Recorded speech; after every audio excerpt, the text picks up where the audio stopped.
네, 믿음으로 하나님 앞에서 이러한 여정 가운데 또 주신 마음을 따라서 그렇게 고백을 하고 나눈 우리 정한 형제와 그 가정 축복하고 하나님께서 굉장히 기뻐 하실 것 같아요. 왜냐하면은 어떤 결과를 가지고 간증을 한 게 아니라 어떤 믿음의 여정 가운데 어떠한 마음으로 하나님 앞에서 이 길을 걷고 있는지에 대해서 그렇게 나눈 것이잖아요.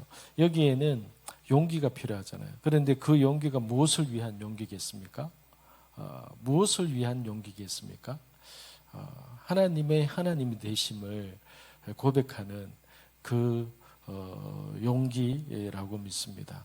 그래서 우리의 삶 가운데 하나님이 어떻게 일하시는지를 나에게 어떻게 하나님께서 은혜를 베풀고 계시고 한 것인가를 우리가 세례를 교회에서 세례를 받을 때에 우리 교회에서는 침례를 행할 때에 그것을 굳이 사람들 앞에서 보이고 나타내고 고백할 이유가 어디에 있겠습니까?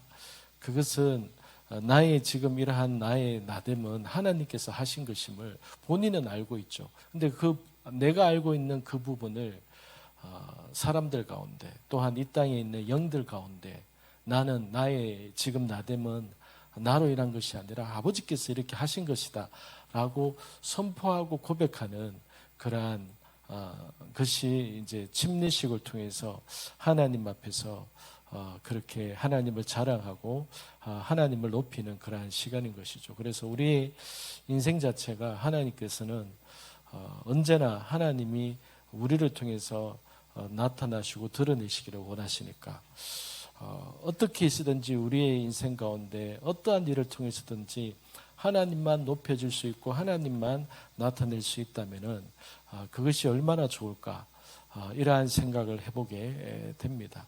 여러분의 삶 안에서 하나님의 그러한 하나님이 나의 하나님 되심을 고백하고 증거하고 드러낼 수 있게 되기를 축복합니다.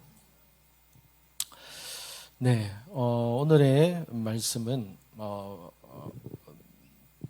지난 며칠 동안 제가 하나님 앞에서 이렇게 받은 은혜들을 생각하고 또한 묵상하고 이렇게 할 때에 우리에게 있어서 하나님의 자녀에게 있어서 계속해서 일어나는 싸움이랄까 또는 계속해서 이렇게 처리하고 해결해 나가야 될 일이 무엇일까 이런 생각들을 이렇게 가지게 되면서 그것은 무엇보다도 아버지의 말씀을 들을 때에 여러분이 말씀을 읽거나 성경을 읽거나 기도를 할 때에 하나님께서 나에게 주신 어떤 깨달음과 어떤 믿음이 주어졌을 때에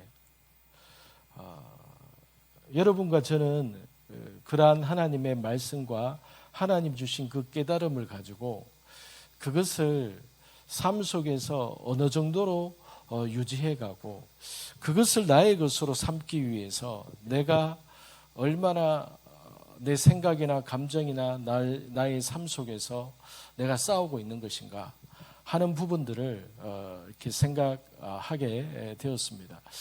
왜냐하면은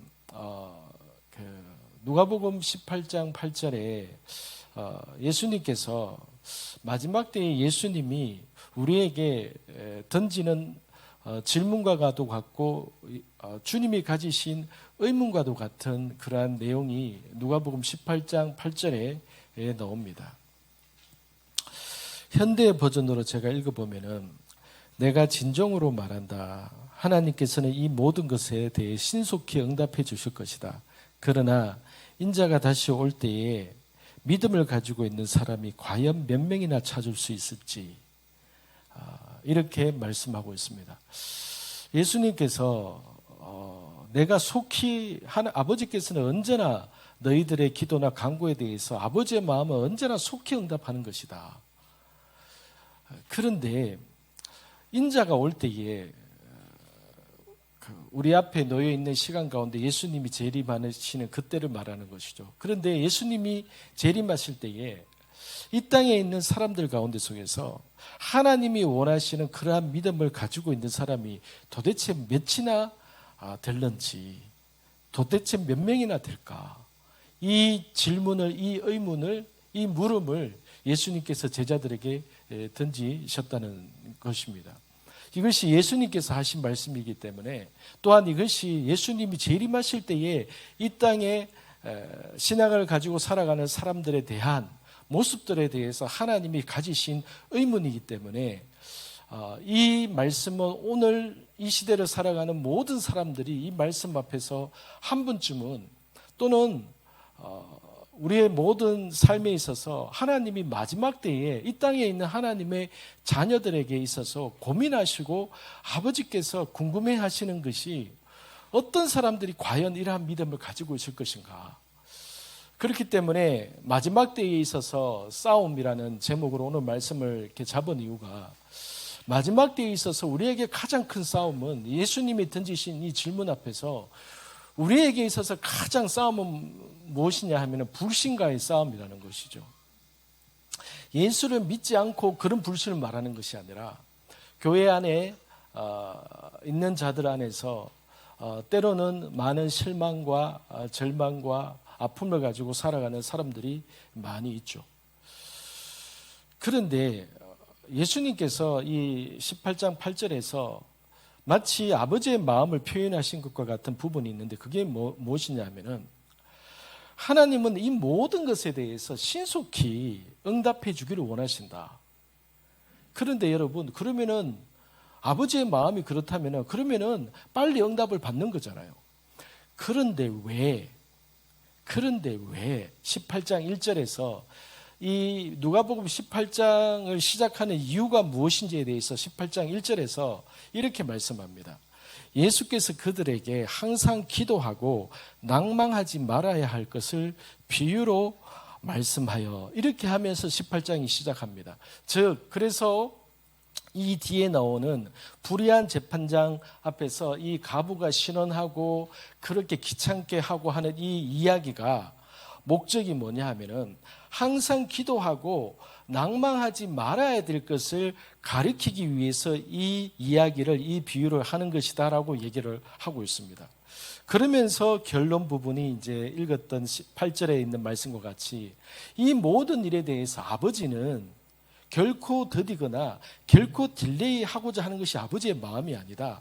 아버지는 그 원한을 속히 풀어주고 싶어 하신다. 그러면은 왜 항상 기도하면서 낭망하지 말아야 된다라고 말씀하실까요? 아버지는 우리에게 있어서 빨리 속히 그 문제를, 그 원한을 해결해야 될 그 일들을 하늘에서는, 아버지의 마음은 나는 그거 빨리 해결해 주기를 원한다. 그러면 빨리 해결돼야 되죠.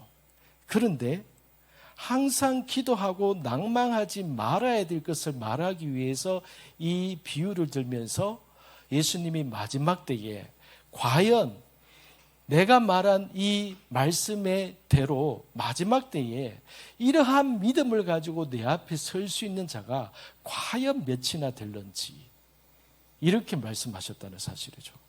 그렇다면은 무엇 때문에 하늘 아버지의 마음은 우리에게 항상 빨리 신속히 응답해 주기를 원하시는데, 무엇이 딜레이 시키는가? 무엇이 우리로 하여금 낭망하고 기도하다가 지치고 절망하고 힘들게 만드는 것인가? 그것은 하늘 아버지의 뜻은 아니라는 겁니다. 하늘 아버지의 뜻은 그게 아니라는 거예요. 그러면은 하나님 아버지의 뜻과 이 땅에서 우리가 느끼는, 바라보고 있는 이 현실과의 속에서는 괴리가, 하나님의 뜻과 반대되는 이 현상들이 나타나는 그 이유와 원인들이 하나님은 알고 있고 그것을 아버지께서는 보고 있다는 거죠. 그러할 때에 아버지의 마음은 그럼에도 불구하고 너희가 낭망하지 않고 항상 기도하고 낙심하지 말아야 될 것을 예수님이 이 이야기를 통해서 말씀하시고자 하셨다, 이 얘기인 것이죠. 그러면은 무엇이 우리를 절망하게 만들고 낙심하게 만드느냐? 그것은 여러 가지일 겁니다. 여러 가지. 그러나 중요한 것은 아버지는 우리에게 있어서 항상 신속하게 대답하고 응답하기를 원하는데, 이 땅에 있는 사단의 어떠함이나 내가 속아서 어떠함 때문에 우리는 하나님의 그 뜻과는 다르게 내가 기도하지만은, 내가 늘 아버지의 뜻을 구하고 찾고 있지만은, 그런데 내 현실 가운데 속에서 뭔가 낭망하고 절망할 상황을 맞고 있다는 겁니다. 그리고 예수님께서, 하나님께서 그것을 이미 알고 계셨기 때문에 미리 너희가 항상 기도하되 낭망하지 말아야 될 것을 말하기 위해서 내가 이 비유를 말하는 것이다, 이렇게 말하고 있다는 겁니다.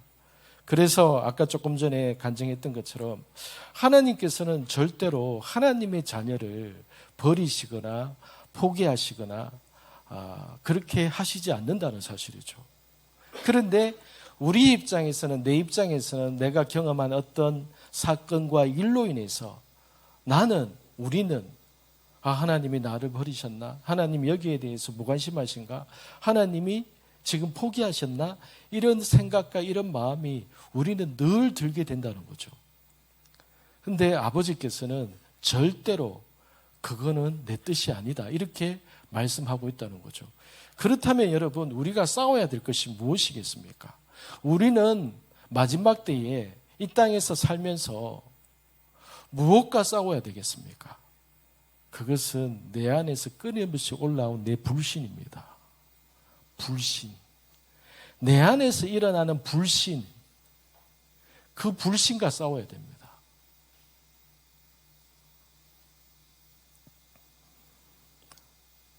분명한 것은 하나님께서 내 뜻은 그게 아니다라고 아버지께서 말씀하셨잖아요. 그러면은 각자의 있는 모든 상황 속에서 내가 이렇게 더디고 느리고 또 뭔가를 받지 못하는 이유는 뭐라고 분명하게 그때의 가운데 속에서는 무엇 때문인지 누구나 대부분 다 알 수 없습니다. 또는 하나님 앞에서 그 문제를 가지고 실험하면서 알 수 있기도 하죠. 그러나 대체로 우리는 잘 알지 못합니다. 그런데 분명한 것은 아버지께서 항상 기도하고 낭망하지 말아라. 주님께서 미리 아시고 우리의 삶 가운데 마지막 때에 이 말씀을 듣고 이 말씀대로 이 믿음을 지킬 자가 몇이나 될는지, 예수님이 오실 때에는 이러한 믿음을 가질 수 있는 자가 도대체 몇이나 될는지 예수님이 그런 의문을 가지셨다는 겁니다. 그러한 마음에 있는 그 생각을, 아버지의 생각을 제자들에게 드러내셨다는 겁니다. 과연 마지막 때에 이러한 믿음을 가질 수 있는 자가 몇 명이나 될는지 안타깝다는 거예요. 그렇지만은 그것이 너희들에게 있어서 쉽지 않은 것도 아버지께서 하신다는 거예요. 그런데 하나님께서 그러한 모든 시기와 그 모든 상황 가운데 우리로 하여금 하나님은 돕고 싶다는 거예요. 그것을 하나님께서 얼마든지 도와주겠다는 거예요. 그러면 왜 이러한 괴리가 생길까요? 그 괴리라는 게 예수님이 방금 누가복음 18장 8절에서 말씀하셨을 때에, 이때에 말씀하셨던 세상에서 이러한 믿음을 가질 자가 도대체 마지막 때는 몇 명이 있을까? 이 말씀 앞에서 과연 얼마나 이 땅에 있는 하나님의 자녀들이 이 말씀 앞에서 얼마나 고민을 해봤을지. 왜냐하면은 여러분, 교회 안에 있는 우리들은 믿음에 대해서 예수님이 말씀하신 것과는 다르게 믿음에 대해서 정의를 내리기 때문입니다. 무슨 말이냐 하면은, 여러분, 흔히 우리가 신앙생활하는 우리가 누군가를 소개하거나 누군가를 바라보면서 저 사람 믿음 좋다, 저 사람 믿음 좋은 사람이야, 결혼해, 저 사람 믿음 좋아, 저 사람 굉장히 교회 안에서 평판도 좋고 믿음이 좋은 사람이야. 주로 무엇을 보고 또는 무엇 때문에 어떤 사람에 대해서 믿음이 좋다고 얘기합니까? 우리들은 흔히 교회 안에서 누군가의 믿음이 좋다라고 얘기할 때에 무엇을 보고 믿음이 좋다라고 합니까? 주일날 빠지지 않고 교회 나오고, 많은 부서나 성가대나 교사나 섬김이 있어서 열심히 하고, 항상 사람들 눈에 늘 띄어 있고, 교회에서 무슨 일을 하든지 간에 그 자리에 항상 머물러 있고, 항상 열심으로서 교회 가운데 속에서 일들에 있어서 열심히 할 때에 우리는 그 사람에 대해서 믿음이 좋다라고 주로 그렇게 말하지 않습니까? 우리가 말하는 믿음이 좋다라는 정의는 열심히 있는 사람, 많은 일들을 늘 잘하는 사람, 그것을 가지고 믿음이 있다라고 얘기를 합니다. 그러면은 예수님의 시각으로 얘기하셨을 때의 그 믿음이라는 것은 예수님 당시에 그러면은 우리가 지금 믿음이 좋다라고 얘기하는 사람들이 예수님 당시에는 주로 어떤 사람들이겠습니까? 예, 바리새인들입니다. 그리고 사도 바울과 같은, 예수님을 만나기 전에 사도 바울과 같은 그러한 자들이 믿음이 좋은 사람입니다. 우리가 오늘날 믿음이 좋다라고 말하는 사람들은 예수님 당시에는 바리새인들이나 서기관들이나 예수님 믿기 전에 그 사울과 같은 그런 사람들을 우리는 오늘날 믿음이 좋다라고 얘기를 합니다. 그래서 예수님이 가지신 의문이 왜 의문이 드는지 아시겠죠? 예수님은 마지막 때에 과연 이러한 믿음을 가진 자가 몇이나 있을 것인가? 왜 이 땅에 있는 사람들은 이 말씀 앞에서 고민을 하지 않을까요? 왜냐하면 우리가 생각하는 믿음과 주님이 지금 말씀하시는 믿음과는 차이가 있기 때문에 그러한 겁니다. 우리는 열심히 있으면 믿음이 있는 것이기 때문에 마지막 때에도 우리는 열심히 충성봉사하고 예배 빠지지 않고 그러면은 나는 주님 말씀하신 마지막 때에 난 이런 사람으로 서 있는 거구나 라고 우리는 그렇게 생각을 하기 때문에, 그래서 우리는 그렇게 열심히 있는 사람은 이 말씀을 읽을 때에 별로 고민을 하지 않는다는 사실이죠. 그런데 그러한 열심을 가지고 얘기하는 거라면은 주님이나 하나님은 오늘 이 말씀처럼 고민하지 않으셨을 겁니다. 실제적으로 여러분 이 말씀은 예수님이 하신 말씀이기 때문에 여러분 실제적으로 제가 그냥 하는 얘기가 아니라 하나님의 이 진리의 말씀을 가지고 다르게 해석하지 않고 정확하게 해석을 하자면은 이런 사람이 적다는 겁니다. 그리고 적을 것입니다. 예수님 오실 때에 이런 믿음으로 살아가는 사람은 제가 분명히 말씀드립니다. 적습니다, 여러분. 적습니다. 많지 않습니다. 적습니다. 여러분, 적습니다. 그런데 이 말씀을 하시면서 하나님이나 예수님이 그래 내가 너희들을 아니까 어쩔 수 없지 뭐 이런 마음이실까요? 아니면은 나는 너희들이 마지막 때에 나의 교회에 있는 나의 자녀들이 이러한 자가 되기를 원한다는 아버지의 마음일까요?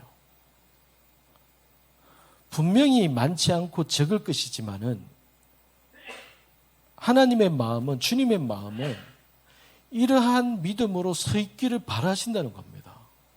그러면은 우리의 싸움은 실제적으로 이 땅에서 살아가는 저와 여러분의 싸움은요, 내 안에 있는 불신과의 싸움입니다. 내 안에 있는 불신과의 싸움. 말씀을 들어도 잘 믿지 않는 내 안의 습관적인 태도나 내 안에 어떠한 생각이나 패턴이나, 그래서 우리는 이러한 것들 때문에 하나님 앞에서 끊임없이 아버지 앞에 나아가서 이러한 문제 때문에 하나님 앞에 구하고 하나님의 뜻을 구하게 되고, 그런 과정을 통하여서 하나님은 우리에게 아버지께서 나에게 대한 계획과 뜻이 어떠함인지 아버지께서 알려주시고 나타내시고 드러내시고 그렇게 함을 통하여서 하나님이 이런 분이시구나. 하나님은 나에게 이러한 것을 의도하셨구나. 이러한 관계가 회복이 되고 이러한 관계가 되면서 하나님에 대해서 기존에 알고 있는 하나님에 대한 생각과 마음들이 바뀌게 되고 내 마음의 중심이 하나님 앞에서 내 마음의 어떠함이 그 마음의 진실됨이 바뀌게 되는 것이죠. 마지막 때에 있어서 우리에게 있어서 이러한 실제적인 싸움, 불신과의 싸움, 저와 여러분들이 끊임없이 하나님 앞에서 나는 내 안에 어떤 불신 때문에 하나님은 나에게 빨리 굉장히 신속하게 응답해 주기를 원함에도 불구하고 나는 왜 못 받고 있든지 왜 드디 받고 있는 것인가?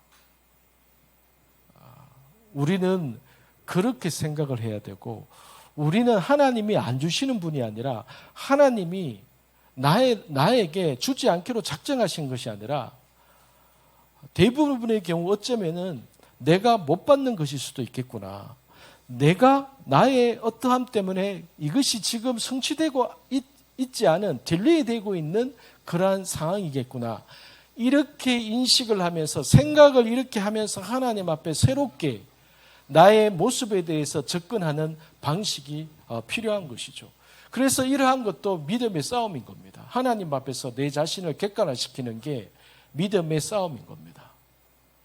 그러면은 왜 예수님이 18장에서 왜 이러한 마지막 때에 항상 기도하고 낭망하지 말아야 될 것을 왜 18장에서부터 이 말씀을 가르치기 시작했느냐 하면은 누가복음 17장에서 이렇게 시작이 됩니다.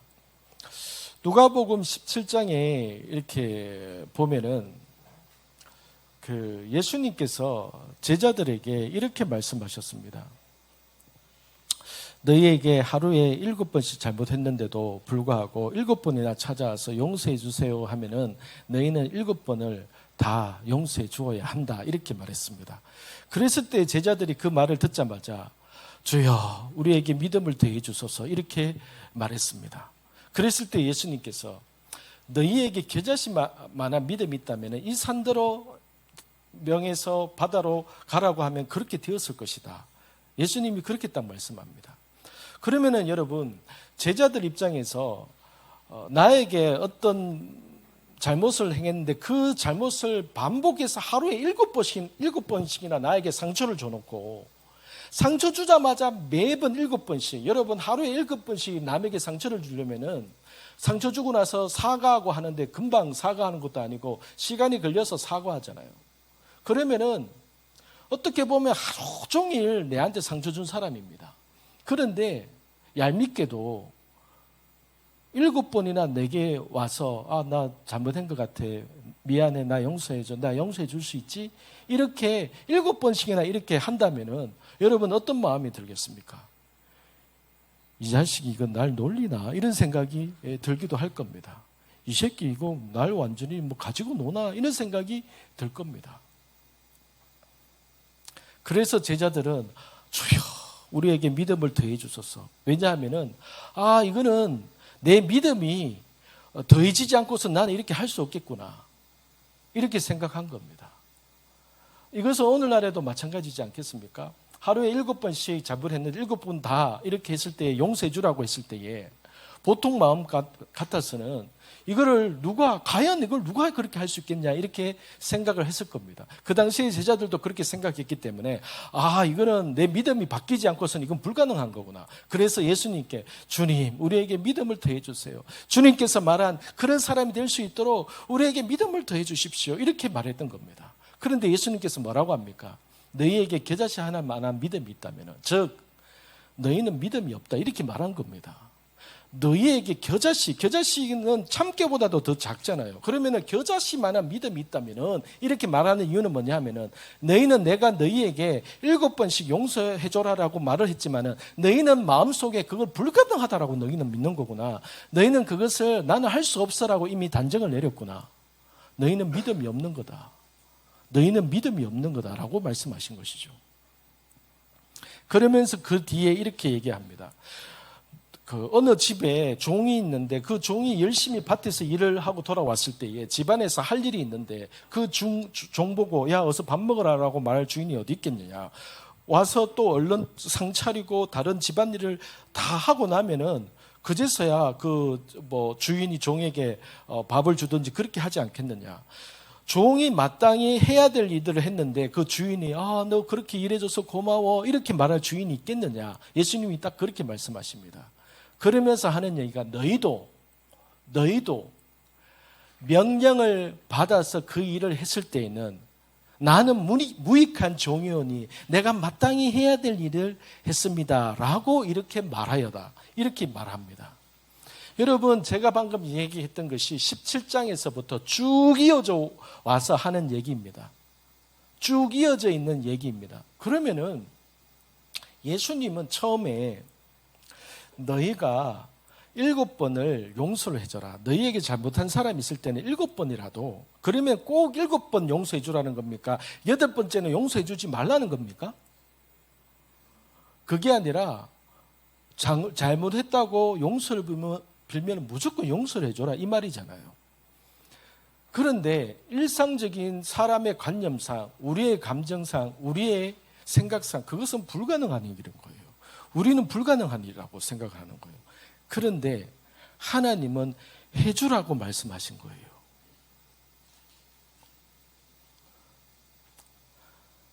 우리는 불가능하다고 생각하는 그 불신 때문에 우리는 그것은 하나님 그 불가능해요. 아버지 나에게 믿음 더 주세요. 그 태도 때문에 그 불신 때문에 우리에게 있어서 문제가 생기기 시작한다는 거예요.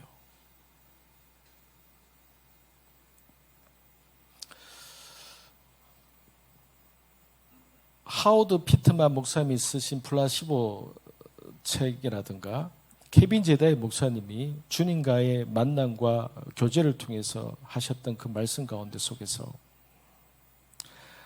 사단은 처음부터 끊임없이 사람들에게 낚시질을 한다. 걸려들기를. 그래서 생각과 감정을 뿌려줘 보고 누구나 빨리 걸려라. 그래서 그 사람을 위에 올라타든지 그 사람을 속이려고 항상 우리에게 감정을 쏟아 부어주고 생각을 쏟아 부어줘서 낚시질을 하는 거예요. 이렇게 낚시질을 한다고 표현되어 있지 않지만 이건 저 표현이지만 끊임없이 우리를 속이려고 한다.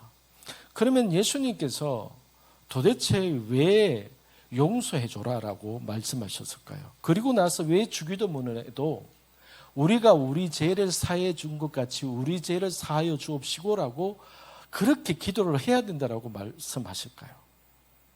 모범을 보여라. 그리스도인이라면 착하게 보여야지. 그것 때문이겠습니까? 집사라면 목사라면 용서를 해야지. 그것 때문이겠습니까? 사단은 용서하지 못하는 마음에 걸리도록 낚시질을 벌인다는 거예요. 낚시를 한다는 거예요. 용서하지 못할 상황을 만들어 놓고 용서하지 못하는 마음을 딱 가지기 시작하는 순간부터 사단에게 딱 낚시에 걸린다는 거예요. 그래서 그때부터 사단은 그 사람에게 이제 작업을 하기 시작한다는 거예요. 하나님은 성경에서 우리에게 뭔가를 말씀하실 때에 왜 그래야 되는지, 그게 보이지 않는 영의 세계에서는 무슨 일이 일어나는지를 모든 것을 우리에게 다 자세하게 설명하지 않습니다. 그러나 우리는 현실 가운데 속에서 용서하지 못하는 마음 가운데 무엇이 들어오게 되고 어떠한 올무에 걸리게 되는지를 우리는 이제는 너무나도 잘 알기 때문에 하나님께서 예수님을 통해서 왜 나에게 잘못하고 상처 준 사람에 대해서 왜 하나님의 자녀가 그 부분에 있어서 용서해야 되는지, 그것은 내한테 잘못한 그 사람 때문이 아니라 상처받은 내가 거기에 더해서 또다시 사단에게 올무에 걸려서 내가 농락당하도록 그 영들에게 농락당하는 것을 하나님께서 원치 않기 때문에 너희가 올무에 걸리지 않기 위해서는 너희가 용서를 해줘라. 용서를 해줘라. 그런데 우리는 이러한 하나님의 말씀을 들을 때에 예수님 당시의 제자처럼 그게 어떻게 가능한가? 하나님 차라리 내게 믿음을 더해주세요. 우리의 불신은 흔히 이러한 경우에서 시작이 되는 겁니다. 하나님의 말씀을 읽고 말씀 기도를 할 때에 하나님께서 나에게 감동으로 너무나도 강력하게 말씀을 하시지만은 이게 어떻게 내게 가능하겠어? 내가 이걸 어떻게 해? 그런데 중요한 것은 그 불가능하다고 생각하는 그 말씀을 하필 지금 오늘 나에게 말씀하시는 이유는 있다는 사실이죠. 하나님이 나를 괴롭히시기 위해서 내가 할 수 없는 일을 하라고 하시는 게 아니라는 거죠. 무슨 이유가 있기 때문에 나에게 그렇게 말씀하시는 거거든요. 그래서 예수님께서 너희는 17장에 명령하는 일을 행했을 때는 주님 저는 무익한 종이오니 마땅히 해야 될 일을 했습니다 라는 마음의 태도를 가지는 것이 중요하다라고 말씀하신 겁니다. 제자들의 마음 상태에 대해서, 마음의 태도에 대해서 딱 집어내신 거예요. 주님 7번 용서하는 거 그거 누가 그렇게 하겠습니까? 그런데 주님이 말씀하셨으니까 그렇게 하고 싶은데 믿음을 더해 주세요. 그런데 여러분, 성경, 신약 성경 전체에서 예수님이나 사도 바울이나 사도들이 사람들에게 너희 믿음을 더해달라고 하나님 앞에 기도해라, 너희의 부족한 믿음 때문에 하나님 앞에 기도해라, 그러면 하나님이 주실 것이다 라고 말한 구절은 단 한 구절도 없습니다. 무슨 말이냐 하면은, 여러분, 나의 믿음이, 내가 내 믿음을 어떻게 할 것이냐 하는 것은 전적으로 그 사람의 몫이라는 겁니다. 믿음을 위해서 하나님 앞에 하나님 제 믿음을 더해주세요라고 기도하라고 한 가르침은 성경 전체에 어느 구절도 없습니다. 그것은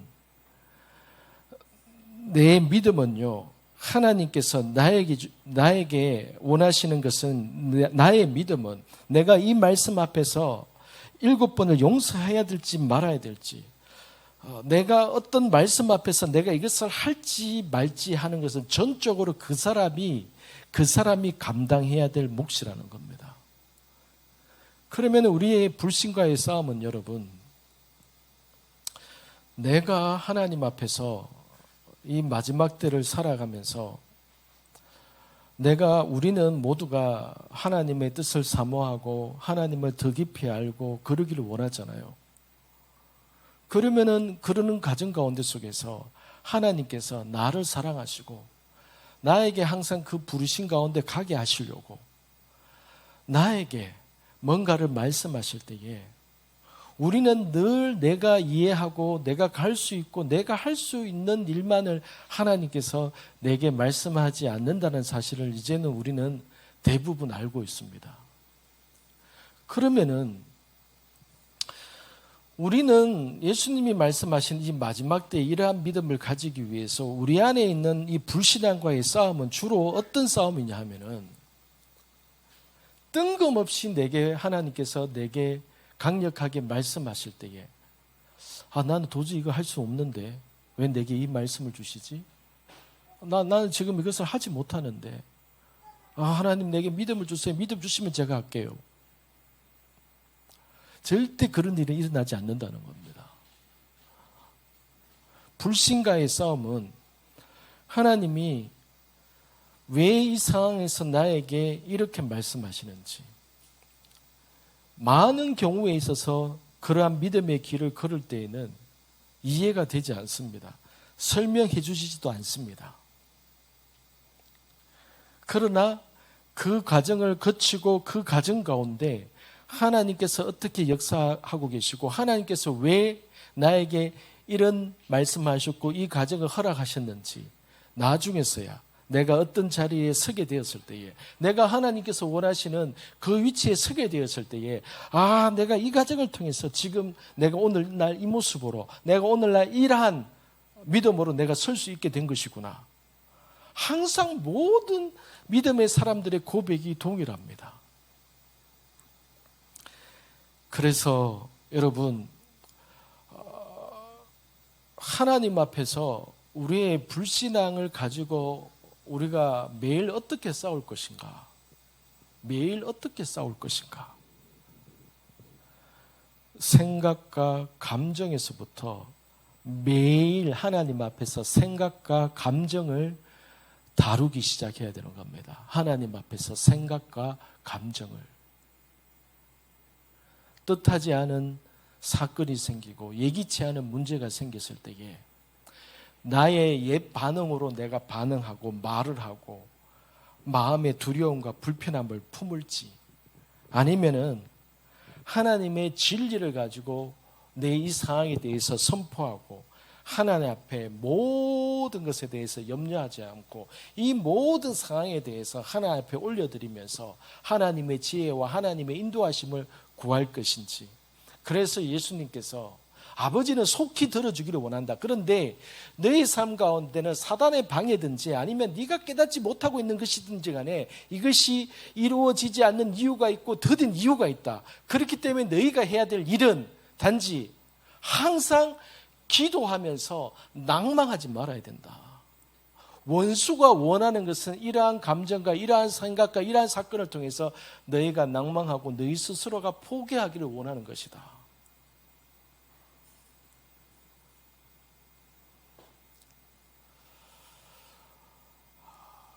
그래서 여러분, 우리가 다루어야 될 우리의 불신의 문제는 매일 일어나는 내 생각과 내 감정과의 그 싸움입니다. 내 생각과 내 감정. 매일의 생각과 감정을 내가 어떻게 지켜갈 것인가? 하나님의 음성을 어떻게 들을 것인가? 그렇게 얘기했을 때에 빌 존스 목사님 같은 경우에 일상생활 가운데 속에서 일어나는 그 사건을 통해서 이것을 통해서 하나님이 내게 뭐라고 말씀하시는 것일까? 이 사건이 일어난 이유가 뭐지? 내가 뭔가 깨달아야 되는 것이 있는가? 여러분, 이 태도와 이 반응이 우리에게 필요한 겁니다. 나에게 불편한 일이 일어났을 때에 마음에 올라오는 두려움, 짜증, 분노, 그것이 먼저 올라올 수도 있죠. 그런데 예기치 않은, 원치 않는 불행한 사건과 같은 그 모든 것이 일어난다 할지라도 우리 하나님이 나를 버려두시거나 하나님이 모른 채 하시는 하나님이 아니라 오늘날 구약시대의 성도들은 기절할 일들인 성령 하나님을, 성령님을 우리에게 내주하시는 그 성령님까지도 보내주신 이상 하나님은 우리가 언제나 그 하나님 앞에 그것을 묻고 아버지의 인도하심을 받기를 원한다면 하나님은 결코 그러한 부분에 있어서 외면하시지 않는다는 사실이죠. 그런데 이것은 이론이 아니라 실제적으로 내 인생 가운데 속에서 이것을 몇 번이나 경험하느냐에 따라서 우리는 이것을 꽉 붙들게 됩니다.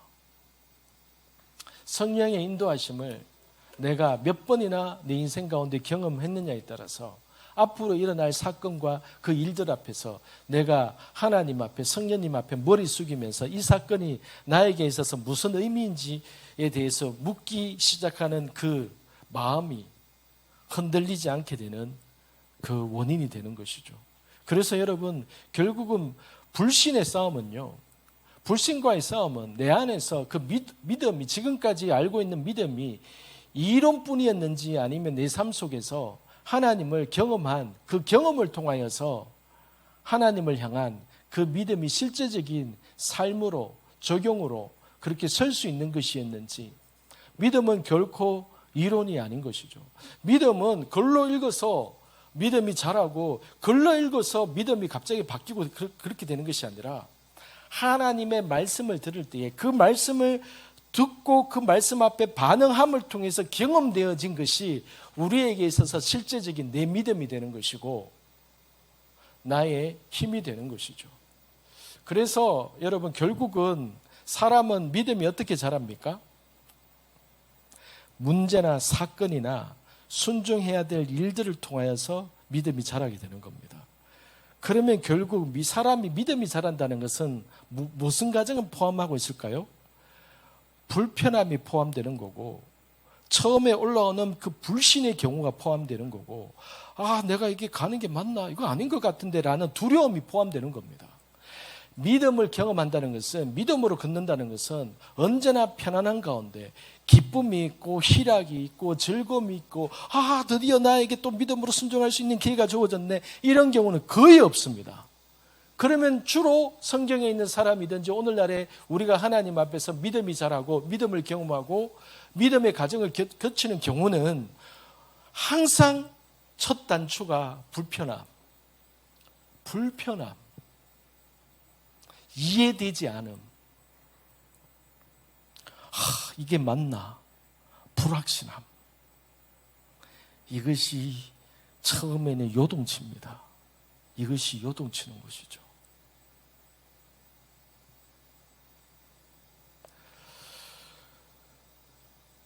그럴 때에 말씀의 위력, 진리가 필요한 이유가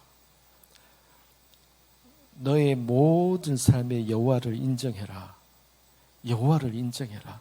지금의 이 상황도 하나님을 인정을 해라. 지금의 내 이 상황 가운데 하나님이 지켜보고 계시고 하나님이 나를 알고 계시고 하나님이 나를 사랑하고 계심을 인정을 해라. 그러면은 네 길을 지도하실 것이다.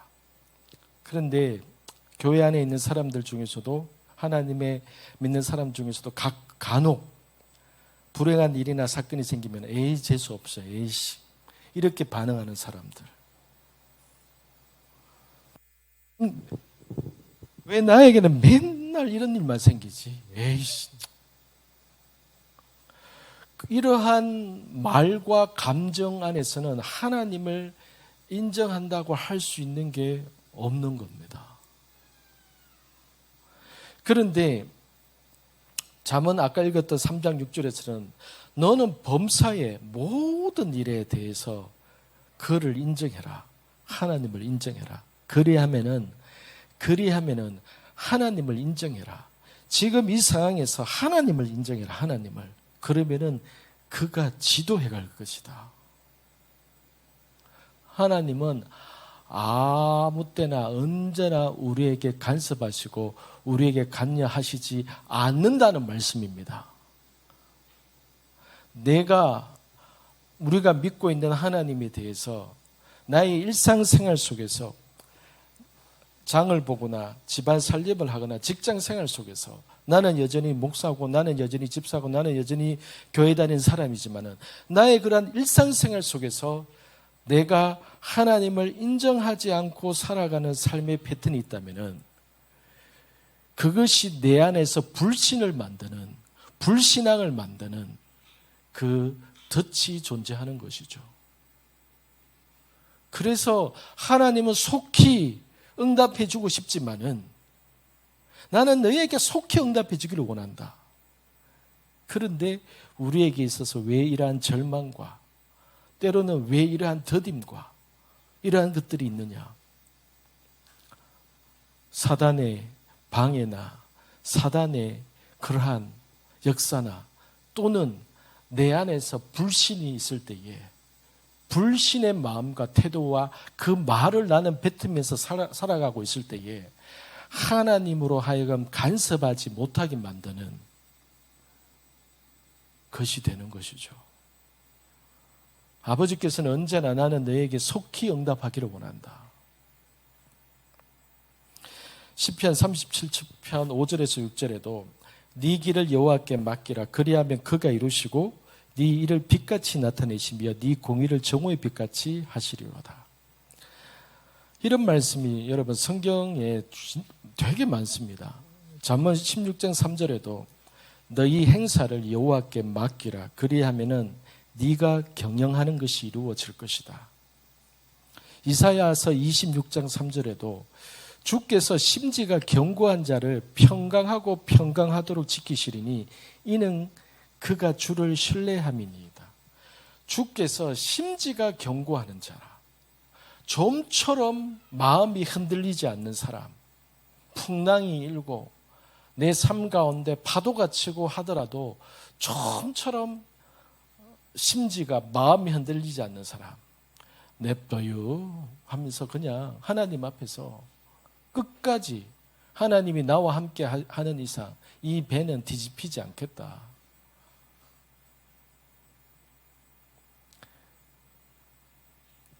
빌립보서 4장 6절에서 7절, 아무것도 염려하지 마라. 왜?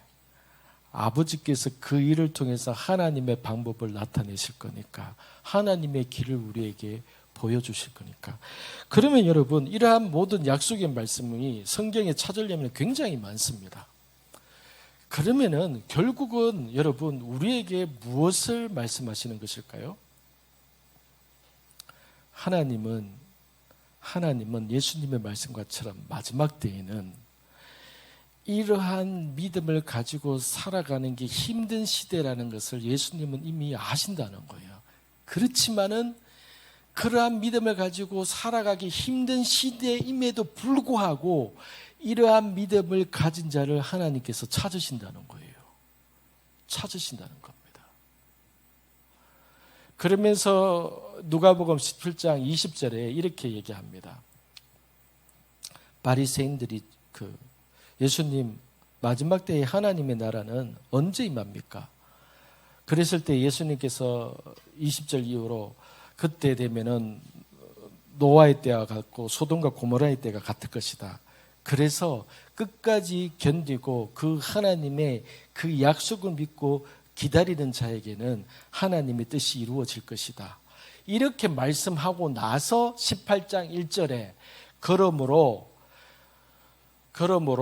기도하고 낭망치 말아야 할 것을 비유로서 이 불의한 재판장의 이야기를 하기 시작하신 겁니다.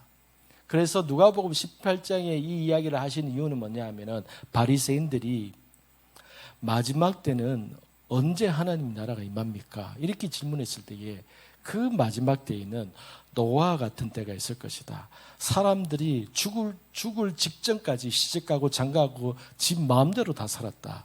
마지막 때에도 그러할 것이다. 소돔과 고모라 때와 같을 것이다.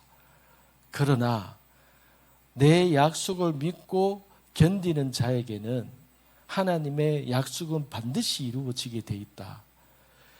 그러므로 마지막 때에는 우리가 살아갈 또다시 예수님이 오실 마지막 때에는 하나님의 약속이 더딘 것 같고 하나님이 나를 향한 뜻이 왠지 딜레이 되는 것 같고, 그런데 그 이유가 원수에게 있는지 내한테 있는지 나는 잘 모르겠고, 그러면 어떡하라고요? 낭망하지 말아라. 두려워하지 말아라. 낙심하지 말아라. 그것이 사단이 낚시질하는 거다. 두려움과 절망과 걱정과 근심, 그것이 너희의 마음을 삼켜버릴 것이다. 그래서 스스로가 하나님 앞에서 믿음을 가지기보다도 그 염려로 둘러싸여 있어서 자기 스스로가 그 염려를 해결하고자 허우둥치면서 그렇게 살아가게 될 것이다. 그러면 주님이 말씀하셨던 것은 항상 기도하고 낭망하지 말고 아버지의 그 뜻을 구하고, 특히 오순절 이후로 성령님이 우리 안에 내주하시기 때문에 그 성령님 앞에, 아버지 앞에 내 모든 상황에 대해서 내 감정을 내려놓고 하나님의 진리의 감정으로 내가 붙잡으려고 하면 할수록 하나님께서 그 사람에게 반드시 아버지의 뜻을 나타내실 것이다. 그런데 이와 같은 믿음을 가진 자가 몇이나 되겠느냐, 이렇게 말씀하신 거예요, 예수님께서. 그래서 진리는 뭔 줄 아십니까? 많이 없다는 거예요. 많이 없을 겁니다, 여러분. 많이 없을 겁니다. 그래서 말씀을 마치겠습니다. 마지막 때에 우리의 싸움은 여러분, 하나님이 우리에게 주신 이 약속이라든가 은혜들을 나는 안 되는가 보다, 나만 안 되는가 보다, 뭐 늘 내가 뭐 이렇지 뭐, 그것과의 싸움이라는 거예요. 그것과의 싸움. 그것과의 싸움. 17장에 믿음 얘기를 하면서 중간에 이 이야기를 예수님께서 하십니다. 그게 뭐냐 하면은, 길을 가는데 10명의 나은 자가 있었는데 그들이 나와서 저희를 불쌍히 여겨주세요 이렇게 하니까 예수님께서 너희가 성전에 가서 제사장에 너희 몸을 보여라 이렇게 말합니다. 고치지도 않고. 그러면서 그 말을 믿었어요. 그 말을 믿고 제사장한테 가는데 몸이 나아버렸습니다. 그런데 그 중에서 한 이방인 사마리아인 사람이 주님께로 돌아와가지고 주님 앞에서 감사하면서 아버지께 경배를 딱 올려드렸을 때에 예수님께서 이렇게 말씀하십니다. 나은 자가 네뿐이더냐? 나은 자가 너뿐이냐? 하면서 그 이방인을 향해서 아버지께서 이렇게 아버지 앞에 와서 경배하고 하나님이 하셨다는 것을 고백하고 하는 모습을 보면서 예수님께서 이렇게 말합니다. 너의 믿음이 너를 구원하였다 이렇게 말합니다. 여러분 잘 생각해 보세요. 예수님은요 10명에게 낫고 나거든 와서 아버지 앞에 경배해라 그렇게 말한 적이 없어요. 그리고 이미 그들은 다 나았습니다. 그런데 아버지 앞에 경배하러 와서 하나님이 나에게 이 일을 하셨습니다고 고백하면서 했을 때에 예수님께서 두 번째 선물을 주시는데 그게 뭐냐면은 네 믿음이 너를 구원하였느니라. 네가 방금 하나님 앞에서 반응한 이 믿음과 이 태도로 인해서 너는 오늘 구원받았다.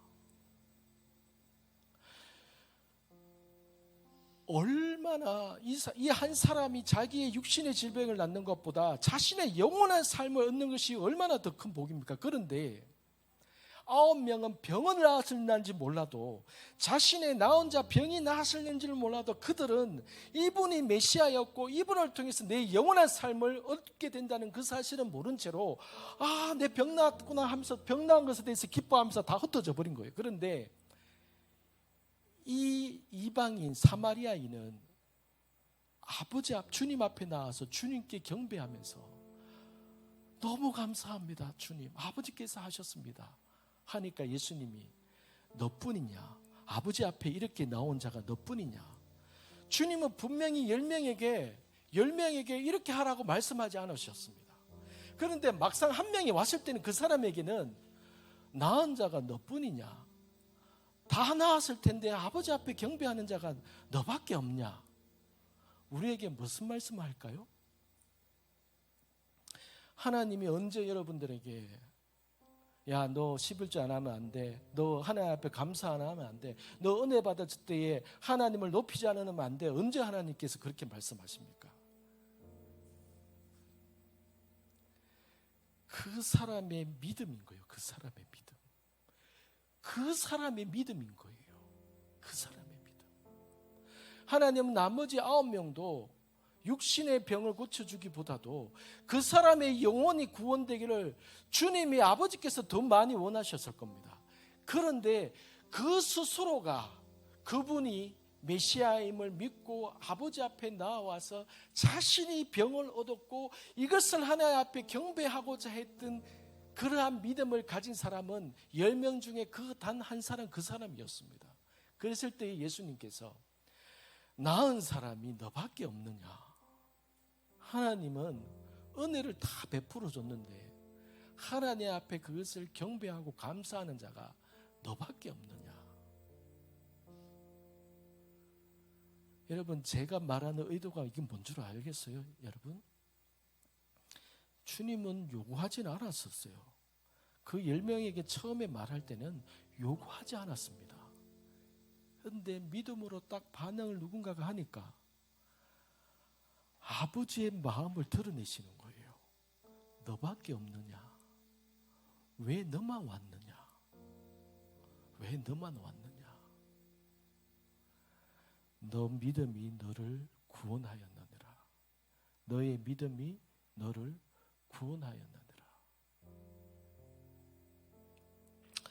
이 나은 자는 더 받은 겁니다. 육신의 나한 자의 그 손이 문드러지고 남들 앞에 설 수 없는 그 육신적인 질병을 치유받았을 때 얼마나 기뻤습니까? 그것만 하더라도 대부분의 사람들이 만족감을 누렸을 겁니다. 그런데 이 사람은, 이 이방인 사마리아 사람은 하나님 앞에 더 받으려고 했던 거예요. 더 받은 겁니다. 더 받았어요. 더 받기를 원할 때에 아버지께서 더 주시는 겁니다. 그런데 안 가르쳐줘요. 아버지께서, 예수님께서 더 받을 수 있는 것을 일일이 안 가르쳐 주세요. 아버지께서. 그거는 저와 여러분들의 몫인 거예요. 내가 아버지 앞에서 내가 어떠한 믿음으로 말을 하고 생각하고 반응할 것이냐. 그것이 철저히 우리의 몫인 겁니다. 우리의 몫인 거예요. 그래서 성경은 오직 의인은 믿음이다. 오직 의인은 믿음으로 말미암아 살게 된다. 더 받게 된다. 얻게 된다. 더 받게 된다. 믿음으로 더 받는다. 믿음으로 치유된다. 믿음으로 그 사람은 더 받는다. 믿음으로 더 받는다. 내 어떠함이 아니라, 나의 많고 적음이 아니라, 내가 잘나고 내 빽이 있고 나는 성격이 좋고 이런 게 아니라 하나님 앞에서의 믿음. 하나님께서 내게 은혜를 베풀어 주셨을 때에 그것이 하나님께서 하셨습니다 라고 인정을 하고, 내 모든 삶 가운데 하나님을 인정하고, 여전히 지금도 내 삶 가운데, 여러분의 삶 가운데 뭔가 얻은 것이 없는 것 같고 뭔가 결실이 없는 것 같은 지금의 상황 속에서도, 그러나 아버지께서는 지금 나에게 믿음을 주셨고 나에게 은혜를 주셨고, 나는 앞으로도 오직 하나님의 은혜로만 살아갈 수 있는 자임을 알기에 나는 언제나 여호와로 인해서 즐거워하고 하나님으로 인해서 나는 기뻐하는 자입니다. 하나님, 저는 환경에 의해서, 저는 상황에 의해서, 하나님, 저는 내 감정에 의해서 내가 어떠함으로 살아가는 자가 아니라 오직 진리의 말씀으로 하나님께서 나를 향한 약속과 아버지의 뜻에 의해서 저는 그렇게 되어지는 자입니다. 불신앙과의 싸움, 그것은 내 생각의 패턴과 내 감정과 그것을 다루는 싸움이자, 내가 이미 받은 그 은혜에 대해서 여러분들이 평소에 사람들 앞에 나는 뭐라고 말하는지, 그 한 명의 나은 자가 주님 앞에 나왔을 때에 내 믿음이 너의 영혼도 구원받았느니라 더 받았던 그 나은 자와 같이, 여러분, 우리는 지금보다 더 받을 수 있습니다. 여러분, 우리는 지금보다도 더 받을 수 있습니다. 하나님을 향해서 기대하시고 하나님 앞에서 내 불신앙을 내가 다루어 가고, 말씀이 부어질 때에 저게 저래가 되겠나 이런 생각이 아니라, 예수님께서 그러므로 너희도 명령을 받아서 행했을 때에는 7번 용서해 주라 하는 것은 하나님이 예수님을 통해서 제자들에게 하신 명령이잖아요. 명령인 겁니다. 용서해 줘라. 왜? 너를 위해서 용서해 줘라. 그러면은 하나님의 그 명령을 받았다면은, 하나님께서 나에게, 여러분들에게 뭘 하라라고 하셨다는 명령을 하셨다면은 주님, 저는 무익한 종입니다. 아버지께서 내게 말씀하셨기 때문에 이렇게 하는 것이 너무나도 당연한 일입니다. 나는 할 일을 행했을 뿐입니다. 너희는 이런 태도를 가져라. 주님이 제자들에게 그렇게 말씀하셨던 거예요. 그런데 이 말씀을 듣기 전에는 제자들은 그걸 누가 할 수 있겠습니까? 아버지, 주님, 저에게 믿음을 더해 주세요. 믿음을 더해 주면 제가 그것을 할 수 있겠습니다.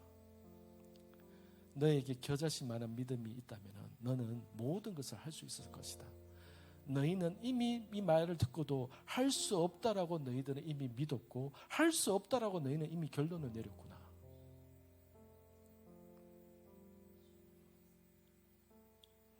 이러한 싸움, 이것이 주님이 쉽지 않다고 주님이 알고 계셨습니다. 그래서 마지막 때에 이러한 믿음을 가진 자가 도대체 몇이나 있겠느냐. 여러분, 우리가 이러한 불신앙과의 싸움, 그래서 이 마지막 때에 주님 저에게 말씀해 주셔서 마땅히 해야 되는 것이기에 아버지 앞에 그렇게 반응하고 그렇게 순종했습니다. 저는 마땅히 해야 될 일을 했을 뿐입니다. 이러한 축복이, 이러한 깨달음이, 이러한 영적인 싸움과 이러한 진리에 이르는 그러한 믿음이 저와 여러분 가운데 있게 되기를 축복합니다. 같이 기도하겠습니다. 하나님 아버지, 이 시간 우리 아버지 앞에서 하나님, 우리 안에 있는 앞으로 살아갈 때에 어떠한 불신앙과의, 내 안에 있는 어떤 불신과의 싸움을 싸워야 될지 알게 해주시고 깨닫게 해주신 하나님 앞에, 하나님, 주님께서 나에게, 우리에게 말씀하실 때마다 다 이유가 있는 것이고, 하나님, 우리가 그것을 꼬치꼬치 알기를 원하고 왜 그래야 되는지 아버지여 이해하는 것이 먼저가 아니라 주님이 내게 말씀하셨기에, 주님이 내게 깨닫게 하셨기에 거기에 대해서 감사하며, 주님, 마땅히 아버지 앞에 순종해야 되는 줄 알고 순종했습니다 라고 고백하는 자로 주님 이 시간에 그렇게 서기를 원합니다.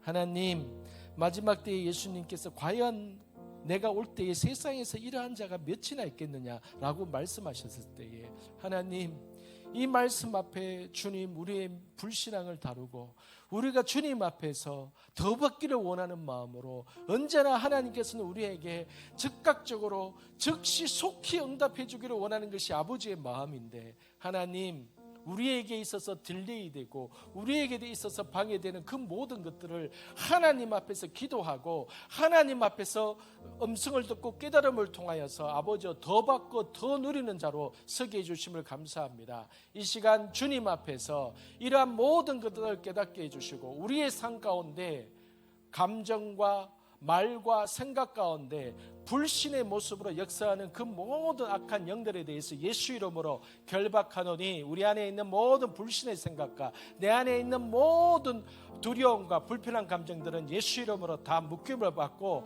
제거되고 떠나갈지어다. 하나님 앞에서, 주님 말씀 앞에서 온전히 반응하고 온전히 주님 앞에 아버지 서기를 원합니다. 주님 감사합니다. 예수님의 이름으로 기도드립니다. 아멘.